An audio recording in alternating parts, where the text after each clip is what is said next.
The three components of motivation. To help you to develop your motivation, you need to fully understand it. There are essentially three components of motivation which we will talk about now. When you want to achieve a goal, just having a strong desire is simply not enough. You need a level of motivation that will enable you to overcome the obstacles that you are inevitably going to face. The three components of motivation are: 1. Activation. 2. Persistence. 3. Intensity. Motivation activation. The activation stage of motivation is where you have the desire to accomplish something and you take some action. As an example, let's say that you wanted to lose 15 pounds in the next few months. Your motivation comes from how you see yourself looking and feeling once you have achieved this goal. So the action you might take could be to start on a new diet plan or just simply commit to eating healthily and cutting out the junk food over the next few weeks. Activation is anything you do to try and achieve your goal.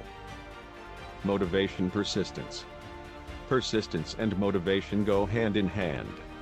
When you first start to try and achieve a goal, you are likely to be excited and eager to get started. After taking those first steps, you may find they are really challenging and you feel like giving up. Persistence will help you to keep going no matter what. Modern life is full of many distractions and you need persistence to ignore these distractions and stay focused on achieving your goals. In order to achieve the level of persistence that you will need to practice the techniques that you find with us. Motivation intensity. Motivation intensity is best described as the amount of effort that you apply when trying to achieve your goal. It is possible for two people to have the same level of motivation to try and achieve the same goal, and even have similar persistence levels.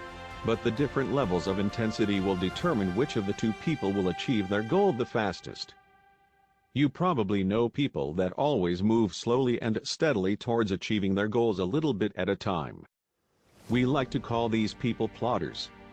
Then there are the expeditors, who do everything at a rapid pace to try and achieve their goals in the fastest possible time. We recommend that you look for the middle ground between these two. You need to go faster than the plodder but not as fast as the expeditor.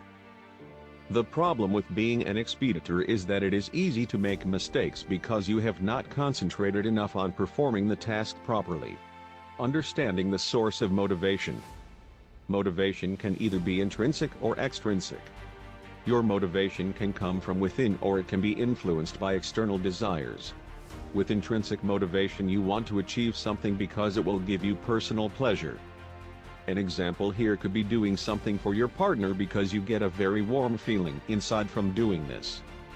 When you use intrinsic motivation, you are never seeking recognition from the outside. It is all about the internal pleasure from within. Extrinsic motivation is the complete opposite of this. You are looking for external rewards such as money, recognition, status, and respect from others, etc. There are actually three sources of motivation. These are needs, instincts, and arousal. Let's take a look at each one of these in turn. Needs motivation. There are a number of theories about needs motivation. The most obvious examples of this are drinking water, eating food, and sleeping. Instincts motivation.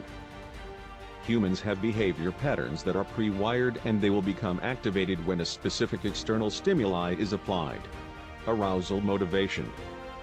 A person with high arousal levels is more likely to do something risky like skydiving than someone who has low arousal levels.